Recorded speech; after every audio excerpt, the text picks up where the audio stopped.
All right, it is the League to Nuts playoff show here on This Week in League to Nuts. I'm your host, Matt Levine, the commissioner of League to Nuts. We are closing in on the end of 2023 and another season in the books for League to Nuts. Okay, we're up and running, right? Of course, it's the holiday season. I hope you enjoyed the Christmas, Hanukkah celebration. We get ready for the start of 2024. Hard to believe that. Last week, I nearly called it, well, almost perfect, right? I said I was one of two, but the perfection came with the Keldar Smash U matchup, the 4 versus 5. I said this one is going to be close enough where it's going to be tied, go to the bench at least by 3 points. And how about it? We'll go to the scoreboard. Keldar with the win, even though it was a 148 tie. I'll talk about that in a moment. In the other contest, Dings, butts fumbles, right? Congratulations to him. I picked Saquon with the victory in this one. Said it would be a handful of points also. But Dings proved me wrong. Goes on to cruise to victory, 187-161. He was the favorite by 15. And more than outdoes that, as he gets the victory by 26. And Keldar and Smash, they were a pick 'em all week, so Vegas had that one right, or at least the authorities in Bristol, Connecticut at ESPN. And like I said, I believed it. I thought it was a pick 'em also. So we'll talk more about the championship, or I should say semifinals, and the teams that are looking to close in on a championship in League to Nuts 2023. Last week talked about a history, right? You've got Polkai, the defending league champion, first time ever champion League D Nuts back in 2009, honing in on a back-to-back title, his fourth, an unprecedented League D Nuts championship. Loopy, Keldar, Smash each with a respectable pair of titles, Nuts Cups on their respective bookshelves. Dings, champion over yours truly back in 17. Looking for his second. And to join that pantheon of greatness, Kamara.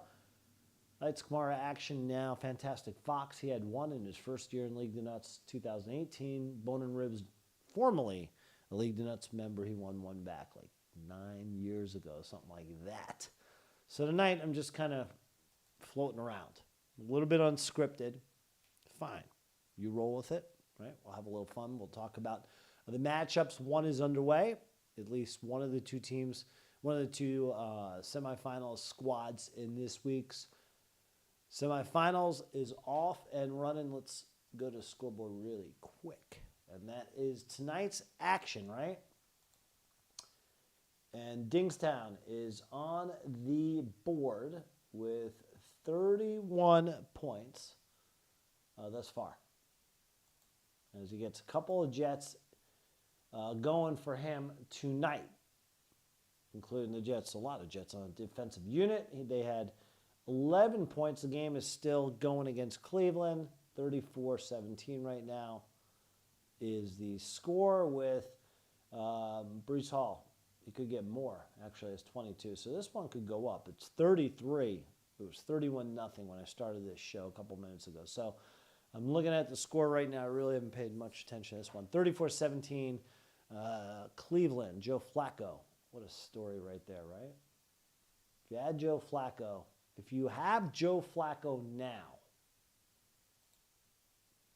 in your lineup, looking for him to lead you to a championship, you're an absolute warrior. That's not going on League Nuts. We have plenty of competent quarterbacks. So I showed you that score. It's actually 33-0. Dingstown looking to increase his lead over Loopy's, his idol. No one going tonight in the Jets-Cleveland game, as you can see there. Loopy's the second seed, going to crank it up after the bye week, enjoying a little R&R, right? Kicking his legs up on the couch. Meanwhile, Polkai, also some R&R. I think he was enjoying a few Mai Tais at Polkai's High squad. Both of them 12-3. I'll use that word respectively. Polk, the number 1 seed. Looking at, whoa, Bundy right into a title. As Loopy is that second seed. Both these guys were fighting for the seeding positions. We'll come back to that, Will Bundy, throughout this season. But that's how it shakes off. These guys had a week off, insignificant, right? They rested their brains, their players. No, they were still playing. And they chilled out, and now they're ready for action. And we'll see if both of them are ready to ramp it up. Polk High, 6-game winning streak. Hottest team next to Saquon's, who also had a 6-game winning streak. And I mentioned bowed out, as you guys know, last week. But that's how the cookie crumbles. So, you got Polk and you got Keldar in what should be a heavyweight match for the ages, ladies and gentlemen. Polk High School, I told you we want Bundy. I'm going to do it like 84 more times, right? Look at Al Bundy. Yeast and stuff. Who's smoking that Bundy? Those shoe salesman. So Keldar gets there with the win, and it was all about the bench, right? Goes to show you, make sure you stock that bench, because at the end of the day, it was the guys he didn't play that wound up doing the honors and putting him over the top with that 148 draw. Saquon, you see there. A very productive 17 for the Giants. Geno Smith. Keldar stocks him on the bench. He gets 20. So on and so forth. Gainwell. Good handcuff there by Keldar for his starter Swift. I call him Swifty on the Eagles. Gainwell just kept coming in between Swift. Great job by the Eagles last week of sandwiching him in against the Giants when Swift needed a break, and Keldar had both of them.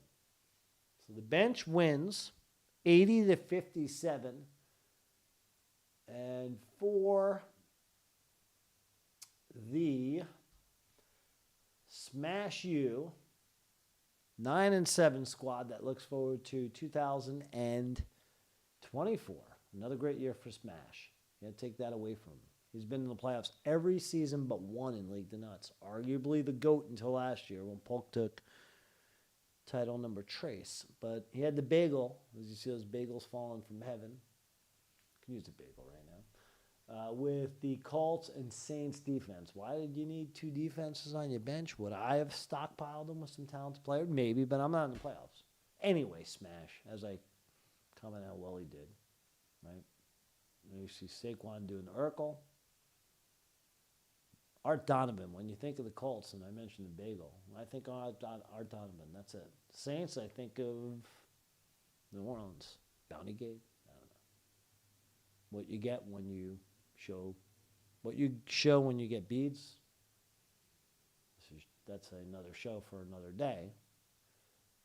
As I digress, let's move on. But a good win there. The bench comes through for Keldar. Very, very impressive in the victory. Right? Keldar's guys right there. Keldar, there he is, chilling. Mostart, Cook, Lamar, how big of a role will they play this weekend against Polk High School? We shall see. The standings. Keldar again. The Haganah champion 7-8. Dingstown 1 Shoreham Drive East at 8-7. I told you I float around tonight. It's a potluck dinner. Potluck show. Burley Roper, Polk gets it. As I mentioned before, Loopy's Legends talks about those two guys. So those are your division winners. And the end of the day for Smash U, well, a little bit of this, a little bit of that last week, but not enough to take the victory against Polk High School. Fields, 23 points. Lamar had 26 points. So the quarterback matchup, pretty solid, you know. You had CD led the way with 38, 6 catches, 118 for Smash. As far as offensive players go, good output from White and Kamara for the running backs with 18 apiece. Keldar with Lamar. able to get 26, 2 touchdown passes, 7 carries, 45 yards against San Fran. Puka. Oh, that Puka. I talked about him last week because I did the show after the Thursday game. What a player. Keldar plucked him off the waiver wire in mid-September. 44 points, his third 40-point game of the year. We'll see how special Puka is for Keldar this week against Polk High School. Speaking of Polk High, boom. How's our roster look for Polk High School? Lots of talent. Man, oh man, a Shevitz. I mean, look at that. You got Hertz, McCaffrey, arguably MVPs, or in the running, right? Purdy took himself out of the mix last week. Purdy was just awful, and that did not help Saquon. And his loss to Dings. You look at that lineup, it is just stocked. So Keldar's got his hands full in this one. With at least, I'd say, from Hertz down the running backs and the kid on the Chiefs, you never know. And we'll see if Rice, who was on my team, I dumped him in October, and to his credit, Polk picked him up, and he's been pretty solid throughout the rest of the way. We'll see how many moves are to be made with Polk in this lineup for the defending 3-time champion. Everyone is chasing this. Chasing the old Nutz Cup, right? Meanwhile, in that other contest last week, as I mentioned, it was these two guys. It was Goff taking on, what's his face, Purdy.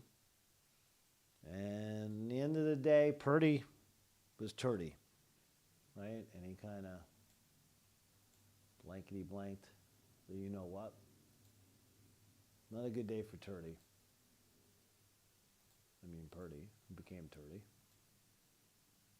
I just love playing with those little duty things. But anyway, talk about digressing. But he blankety-blanked the bed as last week in round 1 of the playoffs. If I can ever pull up the screen here. Let's see. I told you I'm just kind of free-flowing tonight. But it was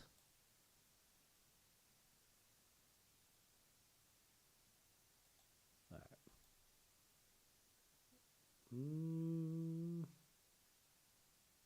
Let's see.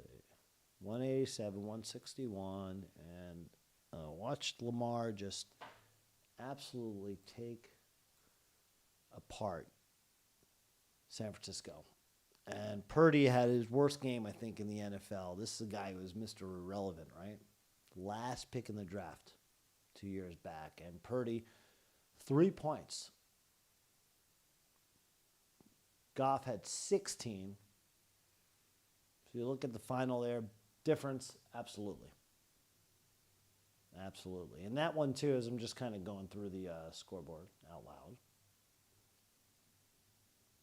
Henry was able to come away with 22 points for Saquon, 57, of course, from Pickens. But after that, Slayton had a big game for the Giants, 23, and that was kind of spotty with Ingram, 19.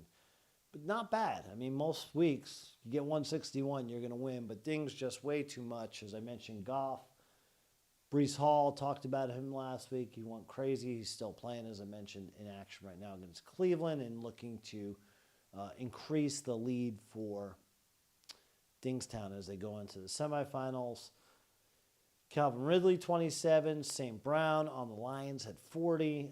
In the end, it just way too much to handle. So that was a little bit of that one. So going into this contest now, Dinglings, you're going to have your hands full because you're going to take on a very good team right there in Loopy's Legends from the Luca Brazzi division. As you take a look at Loopy's roster and what they've got going into battle with into this weekend. Lots of talent from top on down. And, of course, everything for Loopy starts and ends with Tua. No doubt about that, right? Tua leads the way. His team will go as far as Tua goes. And Tua last week, or I should say Tua for the season, has just been phenomenal. You talk about the MVP in the NFL. Well, I would say McCaffrey. You've got Tua. Love to see Tyreek Hill get it. You talk about dynamite on Loopy's roster. You got Tyreek Hill along with Tua, along with Kupp. McLaurin on the Redskins is extremely underrated, I think. And then, of course, you got Kittle, and Loopy is just absolutely stockpiled and loaded, even if you wanted to go to the bench. He's got a boatload of options on the bench as well. So in this week's matchup, in this weekend's matchup here, despite Dings off to a nice lead right now, as it's 34-20. The Jets right now trailing late in the fourth quarter to the Cleveland Browns, and Loopy is looking to increase his lead. Ding's looking to increase his lead on Loopy with the Thursday night action. So we'll see. It's going to be a very tough matchup, I think, this weekend. Indeed, for Dingstown against Loopy's, the second seed. They're projecting it to be 160-157. Dingstown is a 3-point favorite. Hall has 23 points. The Jets defense have 11 points, 34 right now. So always with the lead, it's going to sway, right, when you got guys playing on Thursday night. Keldar right now is a 29-point favorite. It's Polka, a 167-136 favorite in this one. I'll give you picks in just a moment. But again, this is the juggernaut right here. That's who Dings is going to face and have to deal with, right? And you're going to have yourself some heavyweight matchups in that contest. There is no doubt about that. Let's take a look at the NFL schedule. The Thursday Nighters in action, we know about that. You got one game on Saturday. You got the Lions and Cowboys Saturday night in prime time. Then shifting over to the last day of the year on New Year's Eve day. You've got the Titans, Texans, Cardinals, Eagles. Afternoon game, Rams, Giants. Tommy DeVee's magic has run out. They benched him for Tyrod. How about that? Oy Fangool. Saints, Bucks, 49ers, Commanders, Dolphins, Ravens. We'll go to the back end of this one. And here we go, guys. We got the Raiders, Colt, Falcons, Bears, Steelers at Seahawk, Chargers at the Broncos. Talk about benching. Adios, amigo, Russell Wilson. I knew that was going to happen. I'm surprised it went so long for him this season before Sean Payton had enough. Patriots, Bills. Somehow Russell Wilson wound up on my roster at the end of the season. Microcosm of everything, right? Patriots at the Bills. Panthers at Jags. It's Cincy and KC, and the Packers will be in Minnesota. And that's it. No Monday night games on New Year's Day because college football will take precedence. So you get your weekend matchups Saturday, just a tad with the one game, and then everything else will take place on Sunday. So old school kind of retro schedule in a sense, right? So make your lineup and changes as necessary. I don't need to tell those teams. I take that back. Who am I to tell the final four teams what they need to do? They're there. I'm here. They know. Talk about a big matchup, right? Touched on this one. There's the Mars numbers. I think it's the key. I really do. in this matchup between these squads, with Keldar taking on Polk High School. Battle of the quarterbacks. That's what I think is going to be the difference in that one. Absolutely no doubt about it. I think it was as tough a game as I had to pick last week, and I don't care what the ESPN prognostication is, 30 points thereabouts, with the favorite for Polk High School. It's going to be a good game. I think it's going to be tight. I mentioned the quarterbacks. Keldar's interchangeable players, when it comes to Barkley, Mostert, Cook. As far as the running backs go, White, he's gotten to the mix with the Raiders, right? He's come on big and what speed he has. But of course, with Keldar, it comes down to, I mentioned Puka before, Brown. I think it comes down to the receivers at the end of the day. League de Nutz is a receiver league, whether you like it or not at the end of the day. So I think for Polk, despite Lamar, I mentioned that could be I think that's the number one difference. Because if you look at it this way, you expect both guys to have tremendous days with Hurts and Jackson. One doesn't, it offsets the other. One has a stinker. The other one goes off. That's the difference. And then you don't have to be a genius. I'm not, believe me, to know that one, right? But that could be the difference. I'm looking now. Polk and Keldar. They squared off.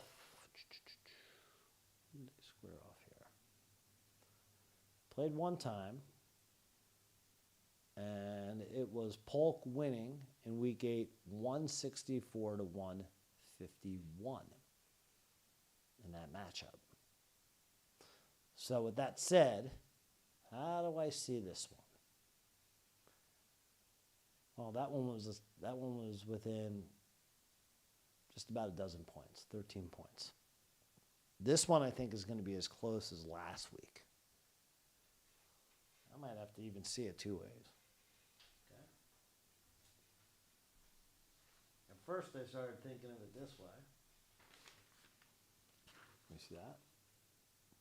Polk 153, Keldy 152, right? Once again. And I started thinking of it this way, and I told you I could see it one of two ways. By the way, we've got a guest pick. Delray Pounders made their pick, so you'll see it when I show you this. Then I looked at it the other way around, and I see 153, 152 Keldy. Delray likes Polk, straight up. How do I see this? Exactly like I see it there. A pick 'em. 1 point either way. There you go. I'm not even picking a winner. Last week, I said I have to pick a winner. This week, I don't know. I make the rules. It's a pick 'em. Flip a coin. That's how close I think this one is going to shake out. There you have it. Low 150s. Now, Delray was more definitive. He likes straight up. He likes Polk, right? But if you take a look at that Polk, that Polk roster is incredible. I think the receivers, like I said, are going to be a difference maker for Keldar to keep him in the game. Quarterback, obviously. I harped on that one. When it goes to Keldar, the roster for Polk, besides the big studs in McCaffrey and Hurts, either or can be MVP. You look at some other players in his lineup. If he goes with Rice, which I'm assuming he will, Rice reminds me a little bit of Mike Evans, dare I say, as a home run hitter. Of course, Evans, Hopkins, never, ever underestimate either or. A little bit older, a little wiser, but both are still dynamite players. So the simple thinking here is that Keldar, he has some wide receivers that are absolutely in their prime. Polk has some wide receivers that are still great, not necessarily in their prime, but can go off any given Sunday or Saturday. But where Polk's strength is, again, that 1-2 with Hurts and McCaffrey, those two have to fire on all cylinders as they've been all season. You cannot have an off day for either one. Because Polk has those dynamite receivers, they go off, they will offset Polk. So I think Keldar and Polk, they're in for an absolute battle, just as Keldar escaped last week. I won't be surprised if either one wins. Best I can do on that one, right? Now there's another game to tell you about, right? We talked about it with Loopies and Dings. And Delray picked a straight-up winner in that one as well. Just to kind of recap. With Loopies and Dings, and tell you when they played. I could have swore I wrote this down somewhere, but I think I actually threw it in the trash and don't want to dig for it on camera, so we go back. Told you it was unscripted tonight a little bit. I had some notes, but I think I inadvertently tossed the rest of my notes thinking it was trash. Been one of those years. I'm telling you, man. Anyway, let's take a look. So, Dingstown played Loopy back in week 10, and it was a loss for Loopy. One of his 3 losses, 150 to 213, 63-point loss. I certainly see Dingstown's very, very skilled. And again, didn't pick him to win last week. What do I know? This is going to be a great game. This is going to be another one where it's going to be hard for me to pick. I think it's going to be close. You know, as I take a look at that Loopy Loop roster, he was the first 2-time champion, or I should say he won the first 2 championships in League de Nutz. Yes, he was the first time two-time champion in the league. And he's one of those guys that is usually in the playoffs year in and year out. A couple tough years lately. Last few, but he's one of the old guard like Dings, and I'm expecting Loopy to come through this weekend. I think the difference again in that one, I touched on it with the Tua being the quarterback and Hill. That you don't have to be a genius to know that combination is lethal. That's like last year when I had Kelsey and Mahomes, and I got to the final. Week in and week out, as long as they were healthy, you would just ride their coattails. Pencil them in, worry about the rest of the guys, right? This matchup, 38, by the way. 38 for Dingstown. Jets game still going on. 34-20, Jets still trail. So he's got 27 right now from Breece Hall. Tremendous. What a start for Dingstown. Awesome. Breece Hall helping him out. Jets defense, 11. If that keeps up, you take double digits from your defense, and you go 11th heaven anytime, any day, especially in the playoffs. Loopy better get a great day Dings from Jared Goff. Montgomery, I think, can do just as well as Hall. Some wild cards in this one. When it gets to Nico Collins against the likes of a DJ Moore, Hill I talked about, Cuff, McLaurin, I think that foursome is tremendous when it comes down to St. Brown can hang with any of them. And then you got Dobbs and Ridley. Any given Sunday, Nico Collins, the X factor here. Maybe he goes off, capable of doing so. Projected to have 20 for the Houston Texans against Tennessee at home on Sunday. Interesting to see with Chigo Ziem, the Tennessee Okonkwo, the Tennessee, don't ask me to say it 10 times. Tight end will go against Kittle, who we all know how good he is. So that's another dynamite component of that foursome there with Moore, Hill, Cup, McLaurin, Kittle. I think in the end that's just too much for anyone to handle this weekend. Moore goes against Atlanta. Hill's at Baltimore. It's going to be tough. Cup at the Giants. You know, he's just starting to round back in form.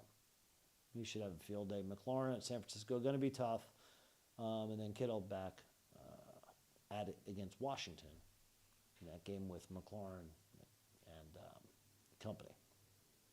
There's a lot at stake in that game, actually, between the semifinalists on both sides with the Redskins and, or whatever they're called, the Commanders? Redskins. They're always Redskins to me. Give me a break. With Redskins and Niners. So it should be interesting. So I'm going to wrap it up this way. I hope you enjoyed the show. I wish everyone out there a happy, healthy, fantastic 2024. Have fun on New Year's Eve, whatever your plans are. Cheers to you. Or watered down Fanta. Cheers. L'chaim. Right? And anyway, I'm going to wish you all, I already wished you all Happy New Year's, and I'm going to leave on this note by giving you all my prediction and Del Rey's prediction as well. So here you go. Del Rey, straight up with Loopy. I'm taking Loopy winning by 66, 165, 119. I think those four receivers can each make up for 10 to 15 points more than the receivers of Dingstown. But we shall see. I was wrong last week. So toss-up in the semifinal between Polk and Keldar. And I see Loopy, the second seed, awaiting one of those other respective squads in the semifinals. Either way, again, Happy New Year. I will catch you right back here next week when we are previewing the finals in League de Nutz for 2023. Catch you next year. Adios. Good luck, playoff squads.